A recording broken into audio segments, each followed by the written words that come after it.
Money laundering case में banking court ने साबिक सदर आसिफ अली जरदारी की जमानत मंजूर करते हुए 20 लाख के मुचलके जमा कराने की हिदायत की है। पाकिस्तान पीपल्स पार्टी के शरीक chairman Asif Ali Zardari Islamabad high court के हुक्म पर कराची की बैंकिंग कोर्ट में पेश हुए। इस्लामाबाद हाई कोर्ट ने आसिफ अली जरदारी को 3 सितंबर तक मुतालिका ट्रायल कोर्ट में पेश होने का हुक्म दिया था। साबिक सदर की अदालत आमद से कबल बम डिस्पोजल स्क्वाड ने अदालत का मुआयना किया, जिसके बाद बैंकिंग कोर्ट को क्लियर करार दिया गया। अदालत ने आसिफ अली जरदारी की 20 लाख की अबूरी जमानत मंजूर करते हुए उन्हें 4 सितंबर को दोबारा तलब कर दिया है। सहाफी ने आसिफ अली जरदारी से सवाल किया, सर ये बताइए केस सियासी है क्या?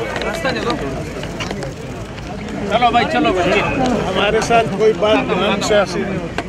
समाअत के बाद मीडिया से गुफ्तगू करते हुए आसिफ जरदारी के वकील फारूक एच नाइक ने कहा कि मनी लॉन्ड्रिंग का मामला बैंकिंग कोर्ट के दायरा इख्तियार में नहीं। FIA ने एक FIR रजिस्टर की जिसके अंदर सेक्शन 419, 420 और 468 और 471 पाकिस्तान पीनल कोड के नीचे, जिसकी मतलब है चीटिंग और forgery for the purpose of cheating.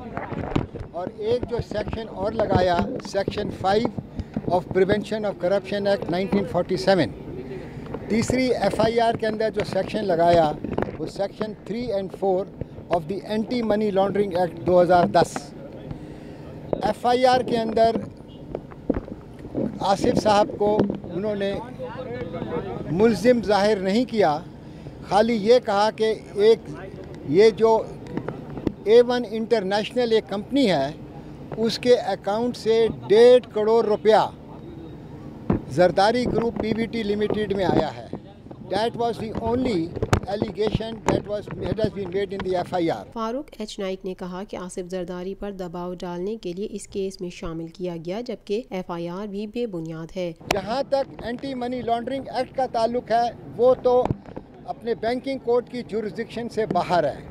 And money laundering act को लगाने के लिए, उसकी दफ़ाओं को लगाने के लिए ये ज़रूरी है कि इससे पहले कोई ऑफेंस हुआ हो। जब तक कि कोई इससे पहले जुर्म ना हो तो ये नहीं लगता। उसके अलावा FIR में कहीं नहीं लिखा हुआ, ना इंटरिम चार्जशीट में लिखा हुआ है कि आसिफ अली जरदारी साहब ने कोई मनी लॉन्ड्रिंग की है। मैं ये समझता हूँ ये बेबुनियाद FIR है, बेबुनियाद अपना चार्जशीट है। ये खाली क्या कहते हैं, विक्टिमाइज करने के लिए, बदनाम करने के लिए, हैरेस करने के लिए ये जरदारी साहब का नाम इस केस के अंदर डाला गया है। 2008 में सदर बनने के बाद आसिफ जरदारी ने कंपनी से इस्तीफा दे दिया था। सबको इल्म है जब जरदारी साहब 2008 के अंदर प्रेसिडेंट बने, उन्होंने directorship Zardari group PVT limited से ख़त्म कर दी थी। उनका जरदारी ग्रुप PVT लिमिटेड से कोई बिज़नेस रिलेशनशिप नहीं था, ना वो कोई उनके बिज़नेस के अफेयर्स के अंदर दखल अंदाज होते थे, ना उनके अंदर इसके बारे में इल्म था। मैं समझता हूँ कि ये जो FIR है ये क्या कहते हैं बेबुनियाद है और ये विक्टिमाइज करने की गई है। आसिफ जरदारी साहब पहले भी, आप सबको इल्म है कि वो 9 साल जेल में रहे। अटक किले के अंदर 2 साल उनका ट्रायल हुआ। तमाम केसेस के अंदर अल्लाह ताला की मेहरबानी से उनकी एक्विटल हुई ऑन मेरिट्स, गवाहियाँ करने के बाद। एक आखिरी केस था जिसको एसेट्स केस कहते थे। उस एसेट्स केस के अंदर जितनी भी मिल्कियात थी, उन्होंने एलिगेशन लगाई थी कि ये बैंक अकाउंट हैं, ये क्या कहते हैं प्रॉपर्टीज़ हैं। तमाम चीज़ों को नैब प्रूव नहीं कर सकी और ये केस 2017 के अंदर ऑन मेरिट आसिफ साहब के हक में हुआ।